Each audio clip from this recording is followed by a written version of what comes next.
Magandang hapon, ito ang UNTV News Break. Magpapatupad ng dagdag bawas sa presyo sa langis ang ilang mga oil company bukas.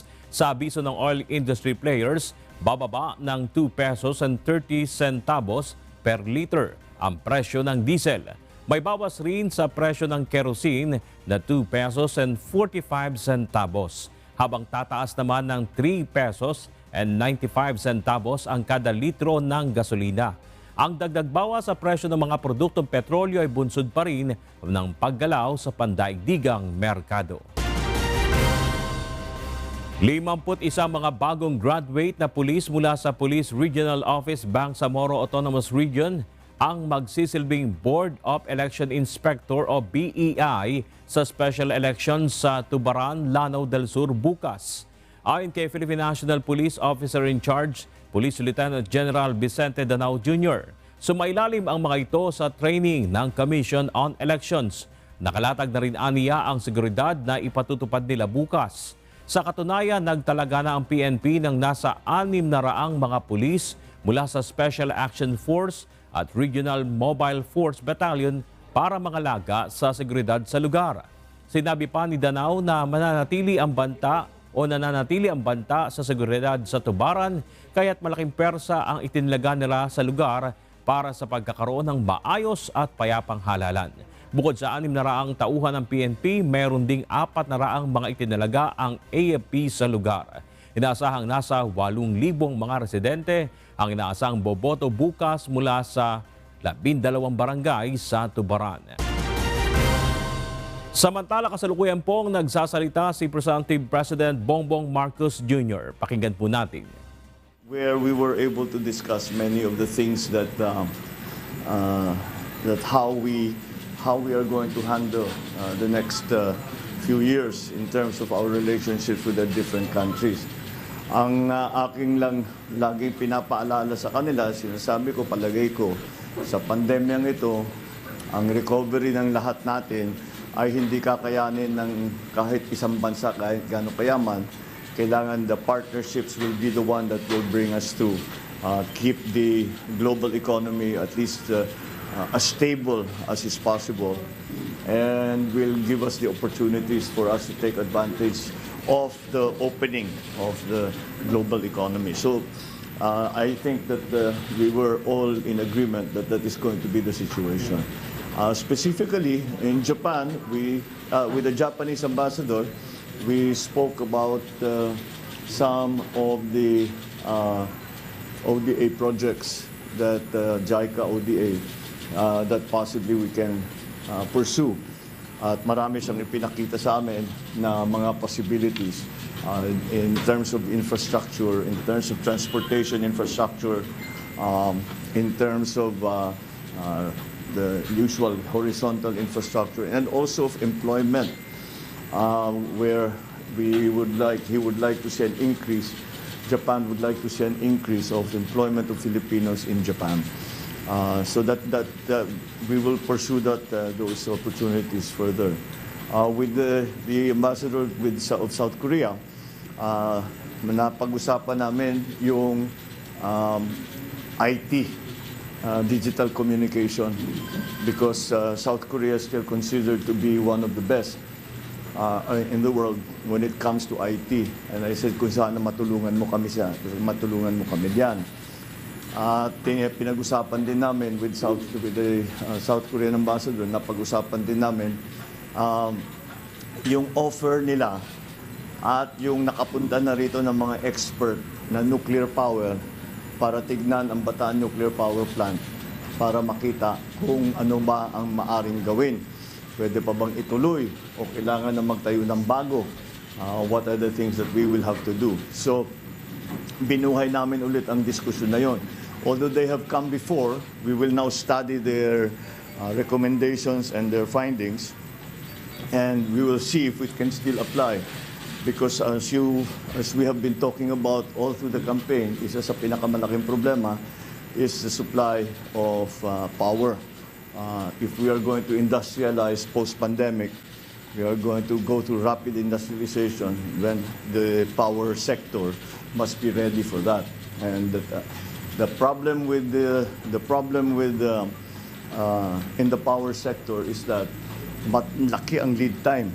Kahit na siguro yung pinakamaliit na planta, 3 years yan. Minimum, 3 to 5 to 7 years. But kahit na hindi aabutan ng administrasyon ko, we still have to start somewhere. So we spoke about that.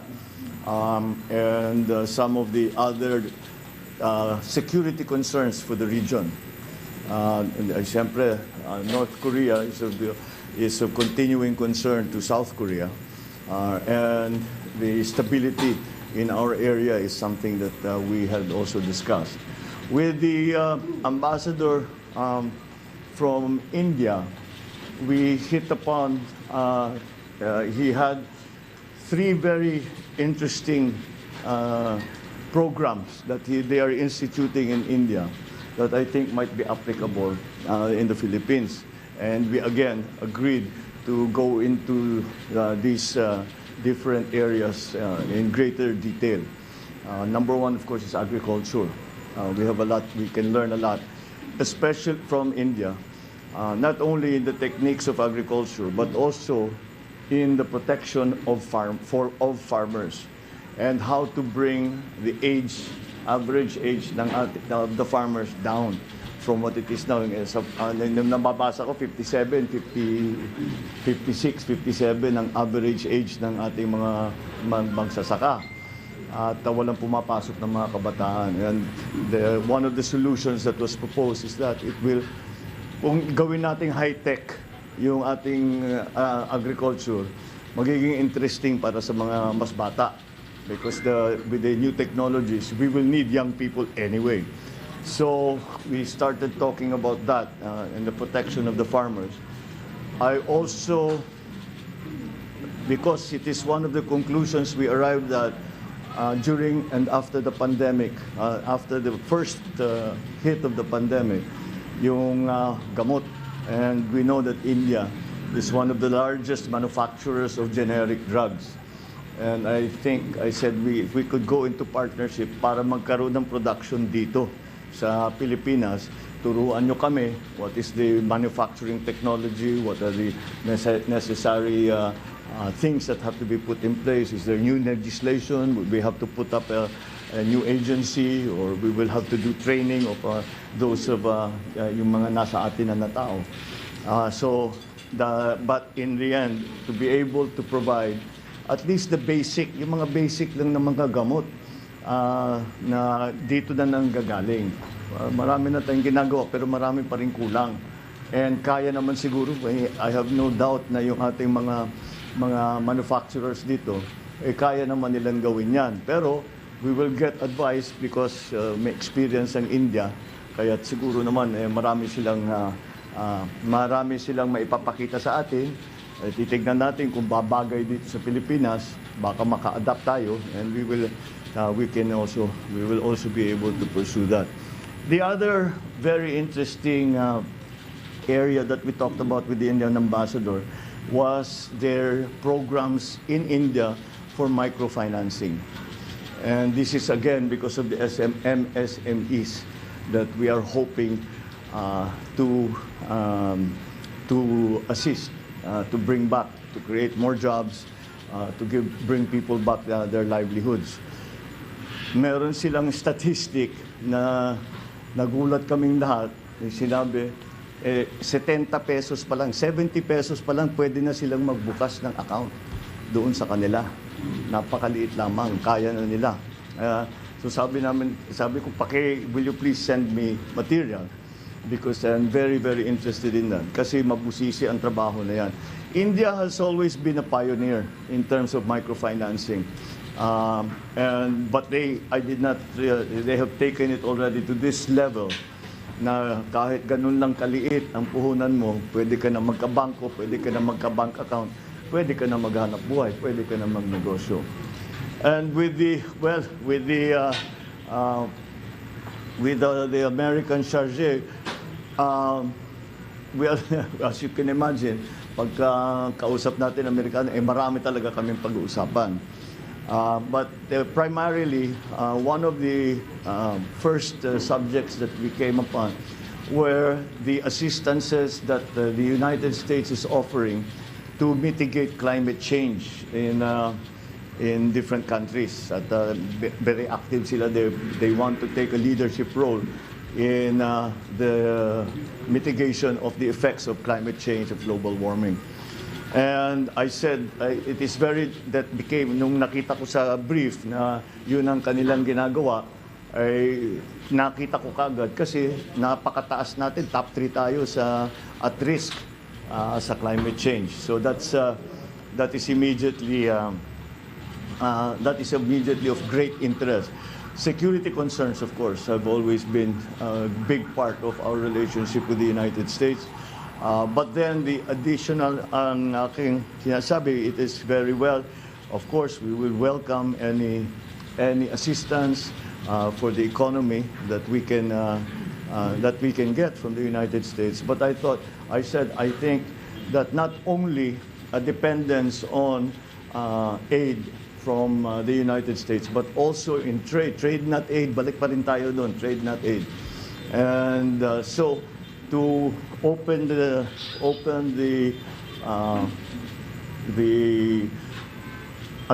government, the bureaucracy, this administration, to the possibilities of private partnerships, joint venture from the Philippines and with the American. Marami naman tayong history sa ganyan. Marami nagbubukas dito ng kumpanya na American for a long time now. So that is a well-established route or role that we have the part of our relationship. Siyempre, security concerns, pinag-usapan namin the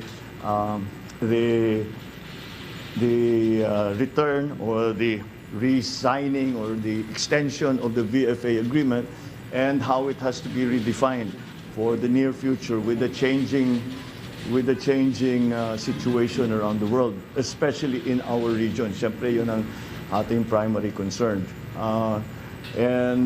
So we talked about some new technologies that might be available to us in terms again of power generation, but which ang usapan talaga nasa climate change.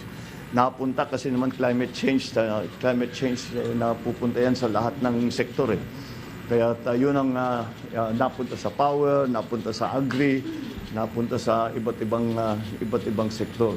So that is the extent of my discussions with the ambassadors today. With some of the diplomats that came to see me today. This is not the first time I've met with them. This must be about the second, third, or fourth time already dahil nung kampanya pa lang, marami nang pumupunta, nagtatanong, ano ba talagang iniisip mo, ano yung binabalak mo. And this is just to further the discussion so that we get into actual practical details, hindi lang yung mga vague ideas of what can be done. But really to dig down and to see what can be done, what needs to be done para mag-succeed itong mga program na ito. What do we have to do in the Philippines? What can we expect from our partners around the world? So that's basically it. Except for some of, I think yung inaantay nyo talaga yung mga appointment. Well, na ano tayo ni our friend the incoming DOJ secretary has already announced it himself, so sa segundahan ko na lang siya that Boying Remulla, I have asked him to join the government as DOJ, the Secretary of the Department of Justice. I think he will be very good. He has as you know, he has a great many years of experience in government, number one. And what many people do not know is that he's actually a very, very good lawyer. And so I think he will fit very nicely into the DOJ. I guess we can talk about our last meeting already. I had over lunch the former Secretary Laguesma of DOLE. and Tuts Ople to talk about the labor segment, both DOLE and the new Department of Migrant Workers. Our new my nominee for DOLE is going to be the former Secretary Laguesma, to return. And we've asked help from Tuts Ople to organize already the Department of Migrant Workers, so that when the time comes that we are mandated to start operations, we are ready. Hindi na tayo mag-a-adjust, hindi na tayo magpapalit. Kaya ang naging concern ko is mahirap naman kung magbabago tayo 2 years from now, babaguhin natin dahil magkakaroon ng Department of Migrant Workers. Kung ititigil pa natin ang services bago tayo nag-organize. So sabi ko, para hindi matigil ang functions, ay ngayon pa lang, umpisahan na nating pag-isipan kung ano ang gagawin natin para pagdating ng panahon ay mabilis na. The Department of Migrant Workers from the day one will immediately be operational and performing its function. That's really my general policy sa lahat na ito, is to fix policy as early as now, so that when the time comes that we are giving now our nominations to the CA, ay mabilis na ang magiging proseso. At kahit na hindi pa ma-confirm yung mga iba, hindi pa natapos ang confirmation process ng mga iba, ay ang mangyayari ay marami na tayong naintindihan na ng mga tao natin, the cabinet secretaries and the rest of government, kung ano yung kailangan gawin, what is expected, what the timetable has to be, so that we can immediately start work as soon as the term of the next administration begins. I have also tapped an old friend who also was formerly in this position, Arce Balisacan, who was our former NEDA, and I've asked him to return to NEDA. I've worked with him extensively in the time that I was governor. We have very similar thinking in that regard. Kaya't malakas ang loob ko. I know he's very competent. I know his policies are policies that will be to the betterment of our country and for employment, for the development of the economy. Nag-uusap kami ng ilang oras at mukha namang tumutugma ang aming pag-iisip tungkol sa approach natin dito sa mga darating na ilang taon when it comes to the economic managers. I know that siyempre ang punot dulo talaga na susunod na administrasyon is the economy. Kaya alam ko yan, inaabangan na talaga ninyo. Allow me in maybe a few more days for me to be able to announce formally who will be part of the labor sector is going to be very much part of any redevelopment and recovery of the economy. So that's part of it. NEDA, obviously. Sa NEDA, having come from governor, sabi ko dapat ibalik natin yung primary function ng NEDA. NEDA, you have to remember, is the National Economic Development Authority. And the process has always been that the provincial development councils will forward their recommendations to the regional development council, which will forward their recommendations to NEDA. Hindi na nasunod yun. Kailangan natin maibalik because, again, being a proponent of local government, we need to hear from local governments so that what we do at the national level is relevant to the needs and the concerns of local government. So that's it for now. I think that's enough to be getting on with. We're working very hard on the other departments And dahan-dahan naman. Dahan-dahan naman. We are beginning to fill the positions. I still have to talk to them, some of our proposed nominees. And we have to understand na nagkakasundo kami sa polisiya. Kasi kung di naman sila mag-agree, mahirap naman masyado yun. So we will continue to discuss with them. And should they agree, umpisahan na namin ang mga planning para diyan. So I wanted, technically talaga, dapat after proclamation itong mga announcement na ito. Pero I know na maraming hindi na makapag-antay dahil nga napaka-importante itong mga appointment na ito. But allow me the luxury of a few more days and we will be able to announce more. At the moment, siyempre nakaabang kami sa canvassing. My best information is that the canvassing will proceed rapidly, and I told the speaker and the leadership of the House and of the Senate that I'm on call. Kung matapos sila, kahit anong oras, kahit hating gabi, I would be happy to go there to be proclaimed. So that's what we are busy with now, and that also explains to you bakit ako naka-Amerikana. Dahil nga mga kaharap ko, ambassador, na ibang look namin dito sa headquarters at hindi na kami nangangampanya at we are now back in the office, working in the office. So I'll leave that with you for now. Well, I'll take a few. Sa inauguration po sa President, are we going to hold it sa grandstand po? Hindi kaya because na may ospital eh. Ginagamit pa eh. Hindi naman natin pwedeng ilipat yun na. Kailangan pa dun. Manila government and even the DPWA Secretary Lord Mercado parang sabi na sinabi niya. No, I don't think there's any need to go to that. But yun lang, we're now looking for an alternative. So out na po yung grandstand? I think for now, unless something will change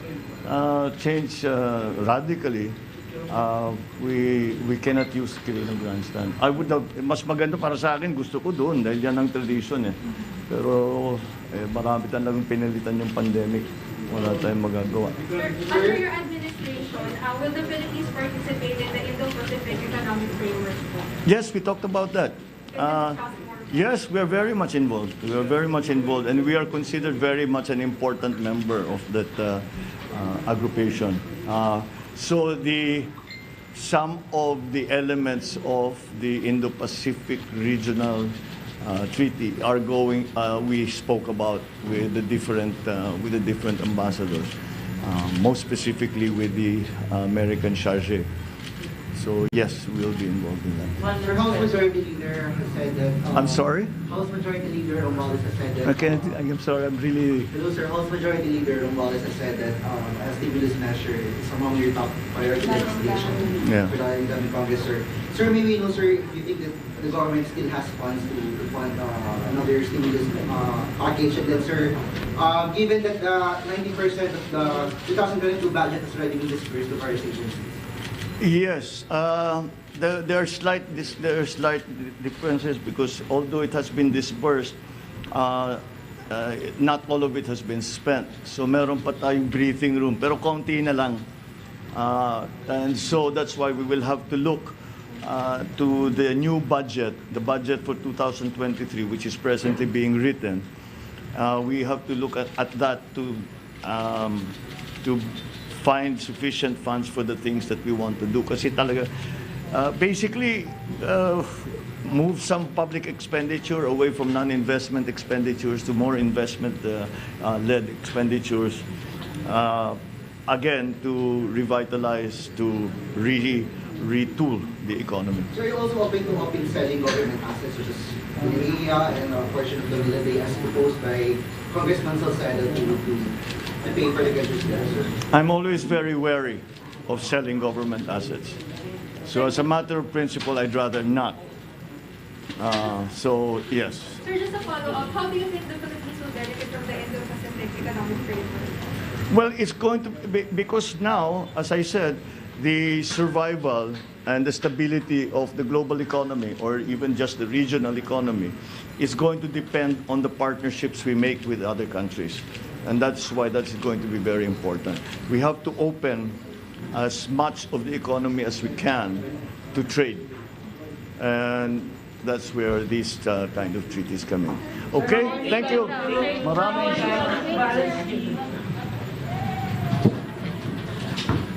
Natanong ko sana yung DA mo eh. Yung DA mo eh. Oo nga.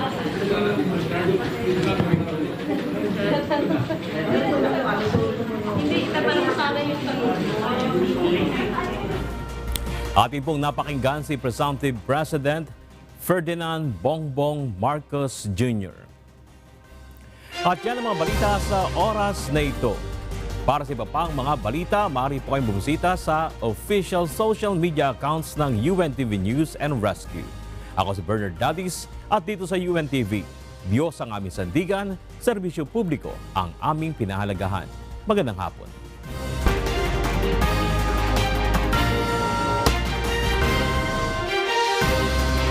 Narito ang mga balitang dapat tutukan mamaya sa Ito ang Balita. Pagbibilangan ng boto sa pagkapresidente at vice-presidente gagawing magdamagan. Mga pulis na patuloy na nasasangkot sa iligal na droga binigyan na ng ultimatum ng PNP. Mga lokal na pamahalaan hinikayat ng paigtingin ang COVID-19 booster campaign. At yan ang mga dapat abangan mamaya sa Ito ang Balita.